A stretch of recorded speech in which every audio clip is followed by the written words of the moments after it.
perubahan iklim ini disebabkan oleh pemanasan global. Dan pemanasan global itu sendiri disebabkan oleh peningkatan konsentrasi emisi gas-gas rumah kaca di atmosfer. Sebelum masuk ke video, perkenalkan kami dari kelompok 5 Kimia kelas 10-1 SMA Negeri 18 Batam dengan saya Cindy Olivia. Saya Suci Hairunisa. Saya Nandastia Sinaga. Saya Lesti Melita. Saya Asmari. Saya Nikodemus Lubis. Dan saya Louis Stephen Cristiano Simarmata. Mari masuk ke videonya. Yang pertama, pengertian iklim dan perubahan iklim. Nah, jadi apa sih itu iklim? Iklim adalah kondisi rata-rata cuaca di suatu wilayah dalam jangka waktu yang panjang. Jangka waktunya biasanya 30 tahun atau bahkan lebih. Nah, iklim ini mencangkup yang pertama suhu, curah hujan, kelembapan, angin, dan faktor cuaca lainnya. Berbeda dengan cuaca yang sifatnya berubah setiap hari, jikalau iklim ini bersifat tetap dan dalam jangka waktu yang panjang. Dalam sudut pandang kimia, iklim sangat dipengaruhi oleh komposisi atmosfer seperti gas karbon dioksida, metana, uap air, dan ozon yang berperan dalam menyerap dan memantulkan panas bumi. Selanjutnya, ada pengertian dari perubahan iklim. Perubahan iklim diartikan secara sederhana, yaitu perubahan signifikan dari unsur iklim. Di antara parameternya adalah curah hujan dan suhu udara dalam waktu periode berdasawarsa. Selanjutnya ada faktor penyebab perubahan iklim. Faktor penyebab perubahan iklim ini diawali dengan pemanasan global, yakni di mana terjadinya peningkatan konsentrasi gas rumah kaca meliputi karbon dioksida, nitrogen, dan lain-lain, sehingga peningkatan konsentrasi gas rumah kaca di atmosfer meningkat. Penyebab utama dari perubahan iklim ini diantaranya yang pertama ada proses industrialisasi. Contohnya adalah penggunaan bahan kimia pada baju. Penggunaan bahan kimia pada baju tidak secara langsung melepaskan gas rumah kaca saat dipakai, tetapi rangkaian proses produksinya mulai dari pembuatan bahan kimia yang umumnya menggunakan energi fosil. Yang kedua, pengundulan hutan dan perubahan tata guna lahan atau biasa disebut deforestasi. Nah, deforestasi ini adalah menyebabkan kemampuan bumi untuk menyerap CO2 berkurang, serta saat pohon ditebang atau dibakar, maka karbon yang disimpan dalam kayu dan tanah akan dilepaskan ke atmosfer sebagai CO2 yang berperan menambah emisi CO2, di mana hal tersebut mengurangi kapasitas alam untuk menyerapnya, sehingga terjadi pemanasan global yang dapat memicu perubahan iklim. Yang ketiga, kegiatan peternakan dan pertanian. Yang pertama, peternakan atau sapi dan hewan ternak lainnya menghasilkan metana selama proses pencernaan yang disebut enteric fermentation. Yang kedua, pertanian. Penggunaan pupuk organik yang dapat menghasilkan dinitrogen oksida N2O yang memiliki potensi pemanasan 298 kali lebih besar dibanding CO2. Yang keempat, penggunaan CFC untuk lemari es dan pendingin ruangan. CFC ini akan menyerap radiasi inframerah dan memerangkapnya di atmosfer sehingga memiliki potensi pemanasan global ribuan kali lebih besar dari CO2. Yang kelima, penggunaan aerosol seperti pengharum ruangan, deodoran, anti nyamuk, obat serangga, cat, pembersih perabotan, dan sebagainya. Karena aerosol ini mengandung gas pendorong yang merupakan gas rumah kaca kuat seperti CFC atau HFC. Yang keenam, proses industri berat, semen, dan pembangkit listrik berbasis batu bara. Proses tersebut adalah penyumbang utama pemanasan global karena menghasilkan emisi CO2 dalam jumlah besar dari proses pembakaran bahan bakar fosil. Setelah kita mengetahui penyebab dari perubahan iklim, selanjutnya ada beberapa dampak perubahan iklim. Di antaranya, yang pertama, kenaikan tinggi permukaan laut hingga wilayah pantai berkurang. Yang kedua, meningkatnya suhu di beberapa daerah. Yang ketiga, meningkatnya kejadian hujan ekstrim hingga menyebabkan banjir dan tanah longsor. Yang keempat, meningkatnya penyebaran wabah penyakit. Yang kelima, timbulnya berbagai hama penyakit tanaman. Yang keenam, terjadinya kekeringan yang panjang. Dan yang terakhir, mencairnya es di kutub. Selanjutnya, kita masuk kepada materi utamanya, yaitu upaya-upaya yang dapat dilakukan dalam mengatasi perubahan iklim. Ada 3 langkah upaya yang dapat dilakukan. Langkah pertama, pengurangan gas emisi rumah kaca dengan cara 1. Transisi ke energi terbarukan. Energi terbarukan adalah energi yang berasal dari sumber daya alam yang dapat diperbarui secara alami dan berkelanjutan, seperti sinar matahari, angin, air, dan biomasa. Kedua, efisiensi energi. Efisiensi energi adalah penggunaan energi yang lebih efektif dan hemat untuk mencapai hasil yang sama atau bahkan lebih baik tanpa mengurangi kenyamanan atau produktivitas. 3. Penghijauan kota. Dengan cara penanaman pohon dan reboisasi. Penanaman pohon dan reboisasi merupakan salah satu langkah paling umum dan mudah dilakukan untuk mengurangi dampak perubahan iklim. 4. Pengelolaan sampah berbasis komunitas dan daur ulang. Sampah, terutama yang tidak dikelola dengan baik, merupakan salah satu penyumbang besar gas rumah kaca. Tempat pembuangan akhir menghasilkan metana yang Upaya kedua, produksi pola konsumsi dan produksi. Dapat dilakukan dengan cara yang pertama, transportasi ramah lingkungan. Transportasi ramah lingkungan seperti penggunaan transportasi publik, sepeda, berjalan kaki, atau kendaraan listrik sangat penting dalam mengatasi perubahan iklim. Transportasi konvensional, khususnya yang menggunakan bahan bakar fosil, menghasilkan emisi gas rumah kaca yang signifikan, yang menjadi pemicu utama pemanasan global. Dengan beralih ke transportasi ramah lingkungan, kita dapat mengurangi emisi tersebut dan berkontribusi pada upaya global untuk menekan perubahan iklim. Yang kedua, pertanian berkelanjutan. Praktik pertanian yang ramah lingkungan ini membantu mengurangi emisi gas rumah kaca, meningkatkan penyerapan karbon oleh tanah dan tanaman, dan meningkatkan ketahanan sistem pertanian terhadap perubahan iklim. Bagaimana pertanian berkelanjutan dapat membantu? Yang pertama, mengurangi emisi gas rumah kaca dengan cara pengelolaan tanah berkelanjutan, penggunaan pupuk organik, serta pengurangan pestisida kimia. Yang kedua, meningkatkan penyerapan karbon dengan cara yang pertama agroforestry, yang kedua penanaman pohon, dan yang ketiga pengelolaan air yang efisien. Ketiga, meningkatkan ketahanan iklim dengan cara diversifikasi tanaman, penggunaan varietas tanaman tahan iklim, pengelolaan air yang efisien, adaptasi terhadap perubahan musim, serta konservasi tanah. Langkah yang ketiga ada upaya kimia hijau. Upaya kimia hijau adalah upaya mengendalikan penggunaan bahan-bahan kimia agar tidak merusak bumi dan tidak mengancam keberlangsungan hidup manusia dan makhluk lainnya. Kimia hijau merupakan upaya pengelolaan lingkungan yang berkelanjutan, perlu tindakan untuk menjamin keberlangsungan hidup di bumi. Penggunaan bahan-bahan kimia seperti dalam pakaian yang membuat pakaian itu unggul, seperti pakaian anti noda, tahan air, dan tidak mudah lapuk tersebut memanglah bagus, namun dari keunggulan tersebut memberikan efek samping baik secara produksi dan maupun pasca produksinya. Ternyata tidak semua proses kimia itu menakutkan. Ada proses kimia yang diupayakan untuk menjaga lingkungan dengan istilah kimia hijau atau green chemistry. Kimia hijau atau green chemistry didefinisikan salah satu pendekatan untuk bertujuan memaksimalkan efisiensi dan meminimalisasikan efek yang berbahaya bagi kesehatan manusia dan lingkungan. Selanjutnya, ada 12 prinsip dasar dari penerapan kimia hijau dalam kehidupan sehari-hari. Yang pertama, mencegah limbah, yaitu mengutamakan pencegahan limbah daripada penanggulangan atau pembersihan sisa-sisa limbah pada proses sintesis dan meminimalisir penggunaan limbah pada setiap proses.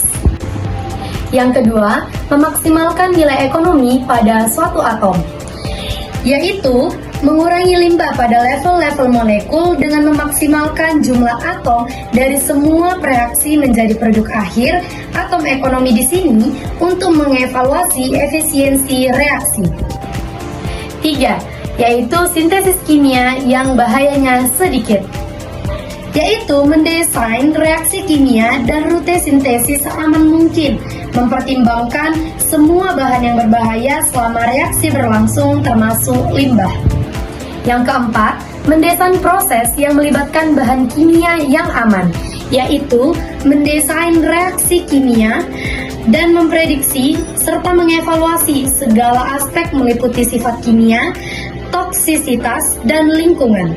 Yang kelima, yaitu menggunakan pelarut dan kondisi reaksi yang lebih aman, yaitu memilih pelarut yang lebih aman dalam setiap proses serta meminimalkan jumlah pelarut agar tidak menghasilkan persentase limbah yang lebih besar. Yang keenam, yaitu mendesain efisiensi energi, yaitu memilih jalan kimia yang paling kecil energinya, menghindari pemanasan dan pendinginan, juga tekanan dan kondisi yang vakum. 7. Menggunakan bahan baku yang terbarukan, yaitu bahan baku terbarukan biasanya berasal dari produk-produk pertanian atau hasil alam, sedangkan bahan baku tak terbarukan berasal dari bahan baku fosil seperti minyak bumi, gas alam, batu bara, dan bahan tambang lainnya.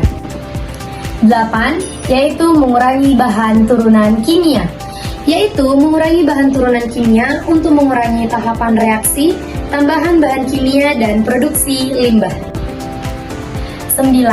Menggunakan katalis, yaitu penggunaan katalis berperan pada peningkatan selektivitas, mengurangi limbah, waktu reaksi, dan energi dalam suatu reaksi. 10. Yaitu mendesain bahan kimia dan produk yang terdegradasi setelah digunakan, yaitu bahan kimia harus mudah terdegradasi dan tidak terakumulasi di lingkungan. 11. Yaitu menganalisis secara langsung untuk mencegah polusi. Metode analisis yang digunakan secara real time untuk mencegah pembentukan bahan berbahaya bagi lingkungan. 12. Yaitu mencegah potensi kecelakaan, yaitu memilih bahan kimia yang digunakan dalam reaksi kimia dan mengembangkan prosedur untuk menghindari kecelakaan. Dari 12 prinsip dasar kimia hijau, kita dapat merancang, mengembangkan, dan mempraktekkan serta dapat menerapkan prinsip kimia hijau. Salah satu contohnya adalah prinsip kimia hijau yang pertama, yaitu mencegah limbah. Maka tindakan yang sesuai dengan prinsip dasar kimia hijau mengolah limbah, yang pertama adalah menggunakan bioplastik, yang kedua membawa tas belanja pada saat berbelanja, dan yang terakhir adalah mengolah plastik bekas kemasan.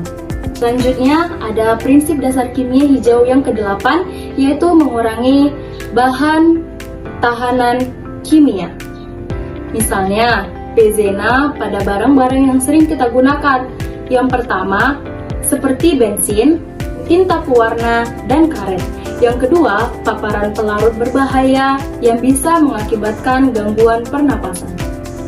Berikut 10 penerapan kimia hijau dalam kehidupan sehari-hari. Yang pertama, pembersih rumah tangga.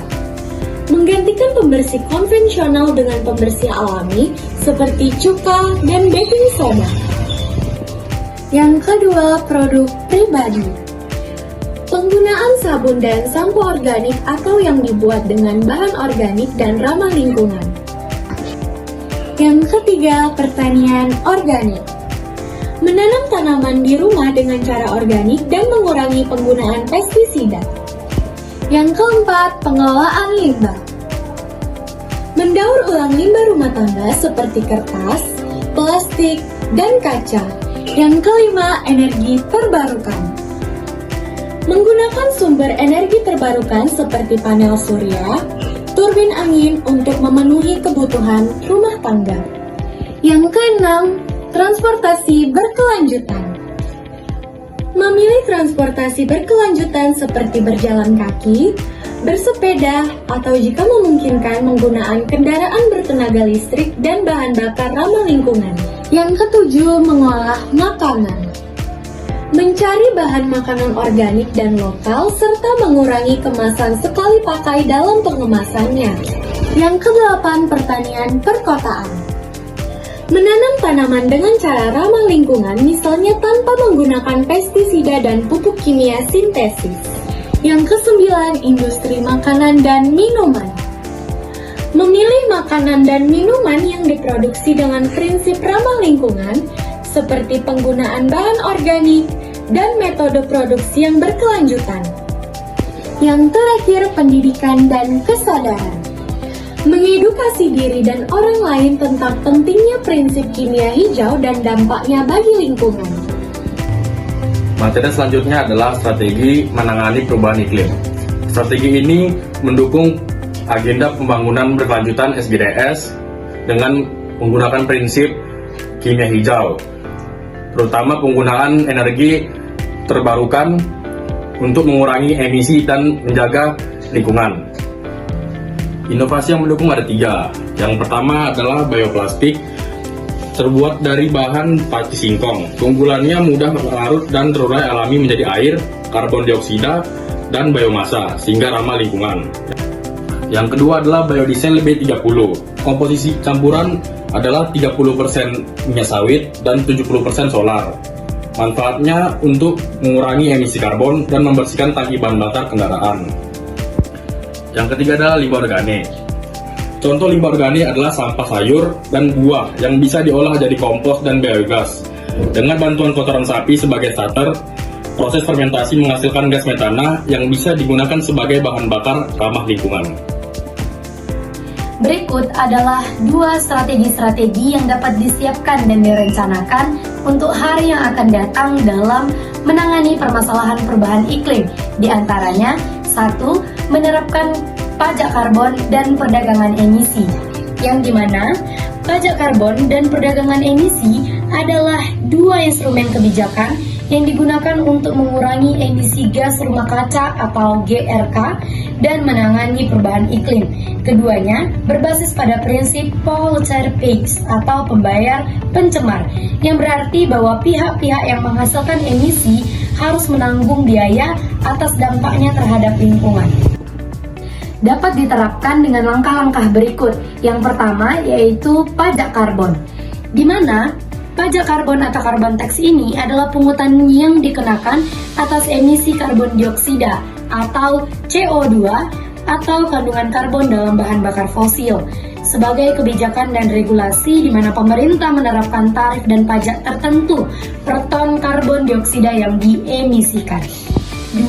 Yaitu perdagangan emisi, di mana perdagangan emisi atau Emission Trading System atau ETS, di mana sistem pemerintah menetapkan batas total atau cap emisi dan membagikan atau melelang izin emisi kepada perusahaan, di mana perusahaan dapat membeli atau menjual izin ini sesuai kebutuhan.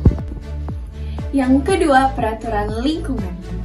Peraturan lingkungan yang ketat menjadi kebijakan dan regulasi dalam penanganan perubahan iklim, dengan cara menetapkan standar hukum yang membatasi atau melarang aktivitas yang menghasilkan emisi gas rumah kaca atau GRK. Penerapan lingkungan yang tepat dapat dilakukan dengan langkah-langkah berikut. Yang pertama adalah penerapan batas emisi atau emission limits. Pemerintah mengatur jumlah maksimum emisi GRK yang boleh dihasilkan oleh sektor industri, transportasi, dan energi. Perusahaan wajib mematuhi standar ini melalui penerapan teknologi bersih atau efisiensi energi. Yang kedua, standar kualitas dan energi. Ditetapkan standar minimum efisiensi energi untuk kendaraan, bangunan, dan peralatan rumah tangga, misalnya standar emisi kendaraan atau Euro 4 dan Euro 6, bangunan hijau atau Green Building Standards. Yang ketiga, kewajiban pelaporan dan verifikasi emisi. Pelaku usaha diwajibkan menyusun inventarisasi emisi dan melaporkannya secara periodik. Data ini diverifikasi oleh pihak ketiga sebagai dasar penegakan hukum dan perencanaan iklim. Yang keempat, pelarangan atau pembatasan aktivitas merusak lingkungan. Misalnya larangan pembakaran hutan, pembatasan konversi lahan gambut, dan pelarangan penggunaan bahan pendingin yang merusak ozon atau CFC atau yang kelima, sanksi atau insentif peraturan. Sanksi tegas atau denda pencabutan izin bagi pelanggar serta insentif atau pajak rendah subsidi hijau bagi pelaku usaha yang patuh dan inovatif.